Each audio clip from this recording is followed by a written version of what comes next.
And welcome to another episode of Seeds of Music. I'm your host, Kyle Williams, and this is the #1 web show where aspiring independent artists and do-it-yourself musicians can learn right now how to gain wider exposure, grow a strong base of raving fans, and make a living doing what they love. On this week's episode, we have with us Johnny Farrow, really awesome, down-to-earth guy who's going to be talking with us about how he deals with information overload and some big pieces of advice for anyone who is new to Los Angeles and why playing some LA clubs doesn't really mean what you think it means. So stay tuned. All right, guys, welcome to another episode of Seeds of Music. This is a very special episode because we have Johnny Farrow on the show, who actually was one of the pledgers for the Seeds of Music Kickstarter to create a podcast. Thank you, Johnny, for not only coming on the show, but also pledging to the podcast. Hell yeah, man. So, man, you're actually coming from Los Angeles as well. That's pretty cool. So we're both in the same time zone. It wasn't really crazy trying to organize the time for this, but we have had some Skype challenges, right? Yeah, and definitely the time wasn't the challenge, but we have definitely had our share of things come at us. Yeah. Well, now that that's done and out of the way, I'm just gonna jump straight into it before the Skype gods come and they take it all away again. Rain it all down on us.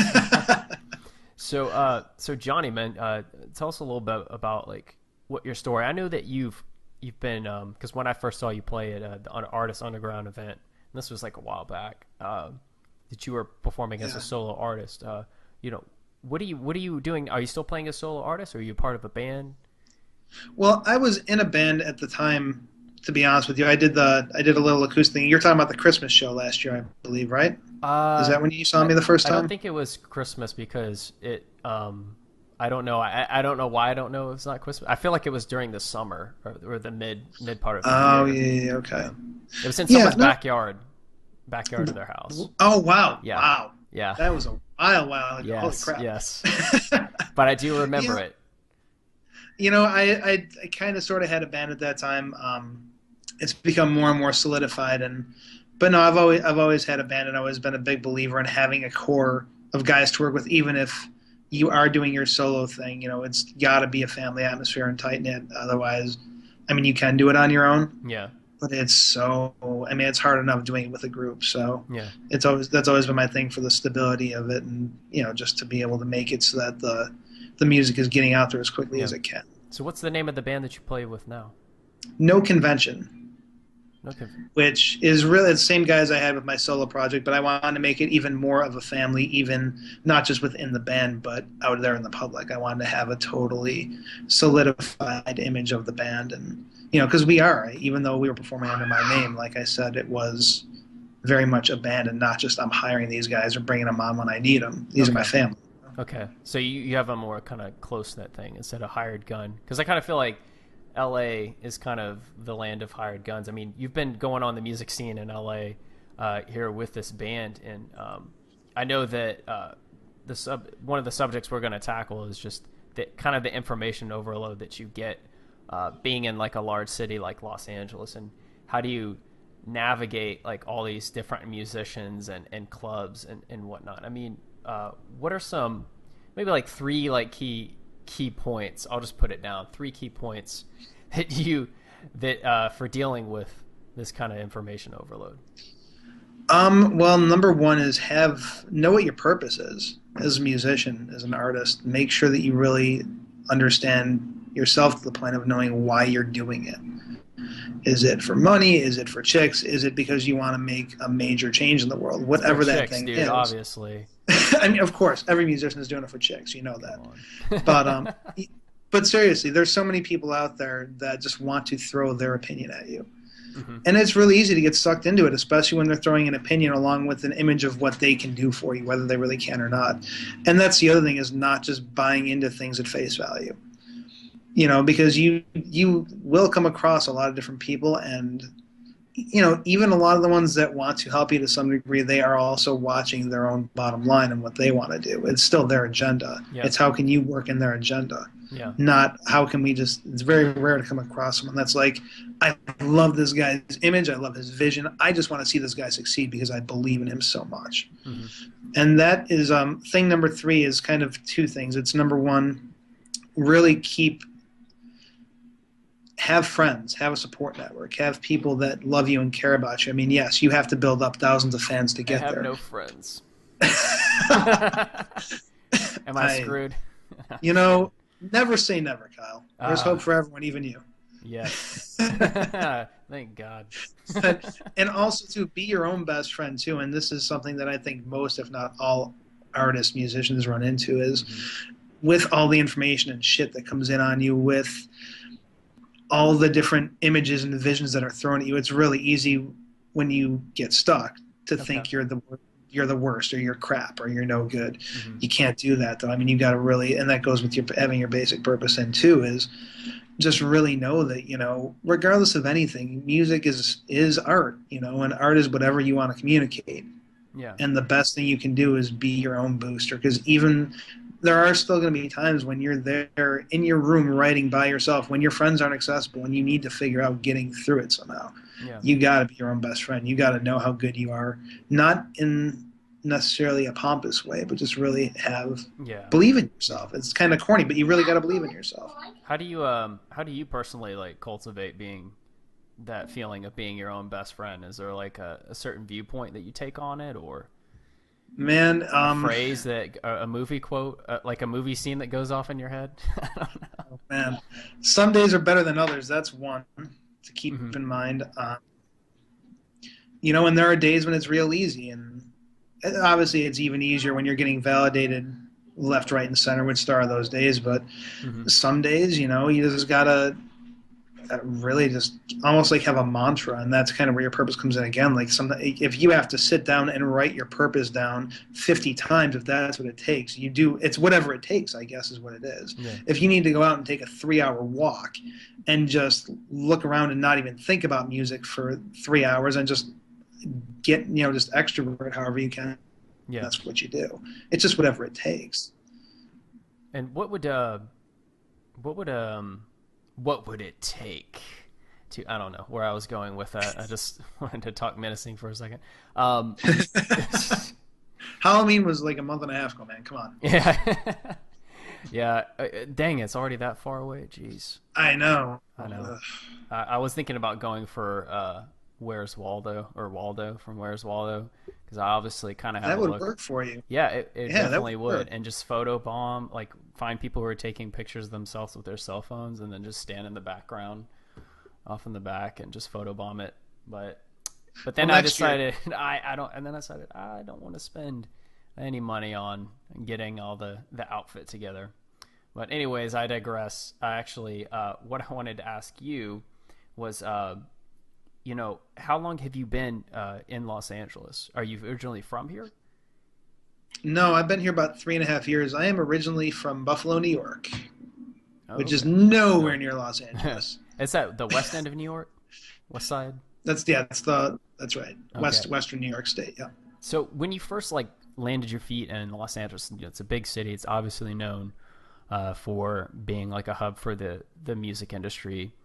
And just entertainment in general. If you could go back and just run into yourself as you're stepping off the train or car or whatever, and just say, "Hey, man, I got to tell you something.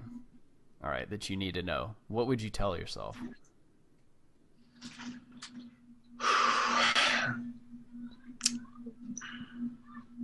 There's a lot of things, but you got only really one chance. know who your friends are, man. I mean, that really is it. Know who your friends are and know who you are. It's really that simple, that kind of guides everything else. Everything else comes out of that. So how maybe could you give a specific example where that kind of mentality has benefited you? Yeah. You'll have, let me think of an actual, let's see how specific I can get with this. Well, you don't have to get too specific. I don't want to. Well, I'm not naming names, of course, yeah. No, I wasn't. Don't Not do that at all. Well, you got people that are like, you need to play the show because it's so great, and it's another pay to play gig. It's another gig that's out there, and you're a little fish in this huge pond. Your cattle being herded into the club and herded out of the club. But it's the best thing ever. You're playing the whiskeys of the world, or the Vibe Rooms of the world. And it's like nothing against those clubs. Yeah. But you will get sold over and over and over about how great it is to be able to play those places. And for resume candy, sure. Mm-hmm. But it's been a long time since I've heard of anyone coming out of those shows or playing those kind of places. You got to find a way to set yourself apart and do it the way that everyone else isn't doing it. Yeah, instead of perhaps just like playing the Whiskey Go Go and the Vibe. Yeah, everyone plays the whiskey, so I'm going to play the whiskey. Well, no, actually, fuck that. It doesn't. It's not actually going to set you apart because you're doing what everyone's doing. Yeah. And that's the other thing too. Actually, the one thing that I would actually say, me getting off the bus, like Axl Rose in Welcome to the Jungle video, is there is no magic bullet. There is no formula. There is no written, if you do step A, B, and C in that sequence, it's going to happen. Mm-hmm. It's different for everyone. It depends on who you are. It depends on who you come across, what scenarios you come across, and how you take advantage of them. There isn't a formula. And that's something that was really hard. That was a tough pill for me to swallow. Mm-hmm. It's only until recently that I've really gotten past, asking everyone that I talk to that's been doing it for a while, well, how do you do it? How do you do it? How do you do it? What steps do I take? I need you to almost like give me some kind of like instruction manual. Yeah. And the instruction manual is, there is no fucking instruction manual. Mm-hmm. So what is the response that those people that you speak with usually give you? I mean, are you talking to people who are studio musicians or independent artists that are making livings off of their own songs that are writing? I mean, what exactly do they do though? Mixed bag. Some of them are studio guys. Some of them are bands that have been fighting to make it for the last 5 or 10 years. Some of them are the top producers in the world. Mm-hmm. Like, no lie. All pretty much the same thing is that they might give you a little bit of a look at what they did, but they at the same time will also say, you have got to figure out how you're going to do it. Yeah. Because what I did might not work for you. Because it wasn't just doing these generic things. It was things I did that came out of me, what my personality is. Yeah. My influences, my inspirations. And that also, too, goes back to knowing who you are, what your purpose is, why you're doing it. Because there's a million and one different ways to go about it. Yeah. But I'd have to say, man, if those people had built their careers off of, had really started to build their careers or hit their career high, in the 90s, then you can't do it the same way because it's just not the same anymore. The music industry isn't the same anymore. And there's like a lot of great information. I mean, moving out to Los Angeles and meeting these people, it's great to meet them and be inspired by their skill. But I kind of feel like a lot of people who have made their way through the old industry, they don't have any solutions on what to do in today's music industry, and obviously even, I don't know, like you can maybe tell me what you think about this. I kind of feel like Los Angeles has lost a lot of power as being the center of the music industry simply because of the fall in album sales for labels closing up, all the tools for promotion being available to artists through online online tools they're free to use. I mean, what is your take on that? Have you seen the change? See, you beat me to the segue. I was just going to go there, and you took it there. No, absolutely, the change. Yeah, and I grew up when I was listening to music growing up. It was the time when record labels were the thing, and that was another pill that was hard to swallow coming out here, because you come out here with the visions of, I'm going to get out there and play the whiskey, and I'm going to play all these places on the Strip, and I'm going to get found, or I'm going to pound the pavement and take my CD to all these record labels. Record labels, unless you've already got a following built up these days, ain't going to do jack for you. Yeah. And even then, they're going to try to take you for as much as they can get out of you. And not that they didn't before, but with not being able to sell, but at least you could sell records 20 years ago. Yeah. You can make money that way. I mean, the musicians, even the bigger musicians that are out there now, their asses are on the road three-quarters or more of the year. They're dependent on their shows and their merch sales. Now, the good news for indie artists, for guys that are trying to get started and get into it, is the internet, the fact that you can be your own record label. Yeah. I mean, it's easy to look at it as a door closed, but it's actually a door open. It's so much more accessible, and there are more ways to go about doing it. You're able to tailor things to what your specific needs are because you're doing it. Yeah. Even making an album, you can make a great album at home using the and then put it up on the internet the next day, and you're there, and all you gotta do is be willing to promote it. Yeah, I like how you described it as like a door, because it is kind of a door closing, but it's a door closing really in the face of big record labels, and the door is opening for independent artists. Now it's like there hasn't been a business model that's formed completely yet, but the door is open for whatever business model does get formed. If artists step up and they learn the skills they need, then they can take command of that business and actually own your masters, like own your royalties, own your music. And it'll be a mad hustle, but a lot of it has to do with getting rid of like old, outdated mentalities, and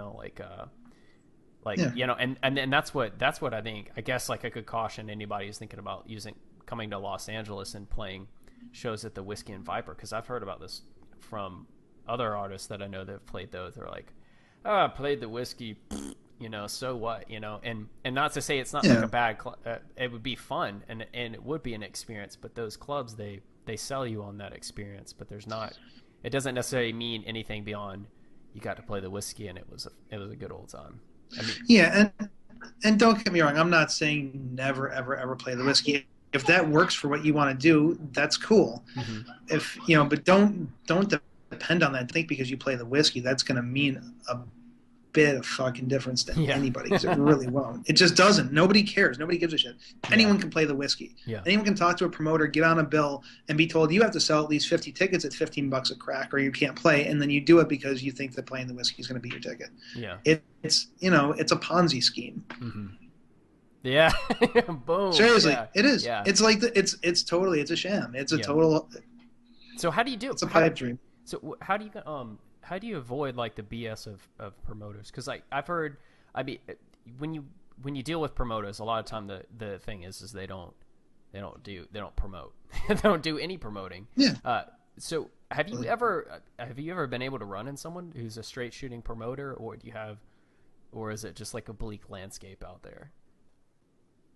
I'm not trying to give promoters a bad name. It's not even that they're the problem. It's that the model that's out there has been around for so long. It's just kind of what's accepted, Okay. They're cool. Most of the promoters I've worked with are pretty cool people. Okay. I haven't come across one that I've despised or that's treated me so horrible. They treat me like every other promoter does. Yeah. The way I've honestly gotten around dealing with promoters is being my own promoter, is calling, not depending on the strip, going on Yelp or in your phone book, finding the local bars, calling them, taking your band business card down and saying, hey, do you do live music? Good. I'd like to put a show on here. Okay. This is what I got. Here's my band. And it's just like the record label thing and how that's dying. You don't have to depend on a promoter just as much as you don't have to depend on a record label anymore. Okay. It's just being willing to do that. So let's talk a little bit about your music itself. Like what kind of like influences you're pulling there? Because when I heard you, the first thing when I heard your voice is I thought I heard a little Bon Jovi, a little old school rock. Like, is he like an influence for you at all? I did listen to Bon Jovi in the day, but more so, biggest vocal influences are probably Axl Rose, Bono, and interestingly enough, Lane Staley from Alice in Chains. But it's hard to say even, because over the years I have listened to so many bands and so many styles and so many genres, and I can't even say I have a favorite genre, let alone a favorite band, because there's things about every genre that I love. Mm-hmm. But if I had to pick like three main influences, those are probably the three biggest that I would say. Yeah, Lane Staley definitely.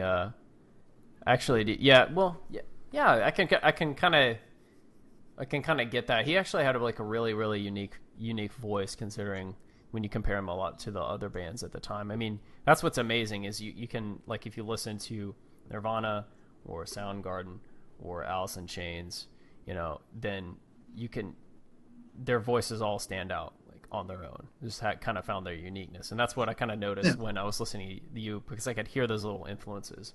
But then if I heard your voice up against some other rock guy, I'd be able to immediately recognize it. Yeah, and that's the trick. It's one thing to be influenced, it's another thing to try to be somebody else. And there are a bunch of people out there that go with the mentality of, I have to sound just like this person in order to be liked or in order to get caught on. And that's fortunately one thing that I've never gotten too dialed into. Like, when I go out and do karaoke and I sing Sweet Child of Mine, yes, I try to sound like Axl Rose because it's a karaoke bar and that's what you do, and it's fun. But when I'm playing my own music, I'm not really trying to sound like anybody. Yes, I have picked up, I've taken elements of singers that I liked and made those things part of my style, but I've never gone out with the intention of sounding just like anybody but myself. So is there any new material that you're working on with your band? Oh God, all the time. Yeah, we got, even at the shows now, we released our first album September of this past year. And even before then, we had new stuff into the live. We've probably got at least an album's worth of material written, and we're looking to get in the studio early to mid next year to record the next thing. Nice, man. So let's land this interview off. Actually, I don't even know what I'm trying to say. I try to say clever phrases, and I end up sounding like an idiot. So basically, what I'm saying is, I'm gonna wrap up with one last question. It's an awesome question. What is your favorite album, and what would your life be like if it never existed? That, strangely enough, is a very easy question. I'm going to show you something. Wow. This is a tattoo. I don't know if you can see it, that I have on my arm. Let me lean closer. There you go. You see that? Can you tell what that is? Oh, I know. That's Guns N' Roses. Yeah. That's in the Hard Rock. That is the album. That very same cross is in the Hard Rock at Universal. Yeah, that's right. That is the album that changed my life. I heard it when I was 11 years old, and ever since then, that was when I started playing. That was when I started playing guitar. That was when I really started singing. And regardless of any twists and turns that have happened since, that was really, that was really the turning point for me. That was when I decided that I wanted to be out in LA. I've wanted to be out here for years, and I finally made it happen a few years ago. Slash is by far my favorite guitarist and my hero, and probably my biggest influence as a guitarist. Obviously, like I said, Axl Rose is one of my biggest influences, and even in terms of the raw energy that is on that album, every song just grabs you in some way. Yeah. And there's just so few albums like that, so few artists like that anymore. I've just never found anything that had quite that caliber of energy to it, or that caliber of style to it. I think that may be out there, but now with the power of the internet, we can find them. Exactly. For real though, I've come across stuff, music that I would have never found in the 90s, obviously, because they records went in the store, and I think to myself, this is freaking good, man.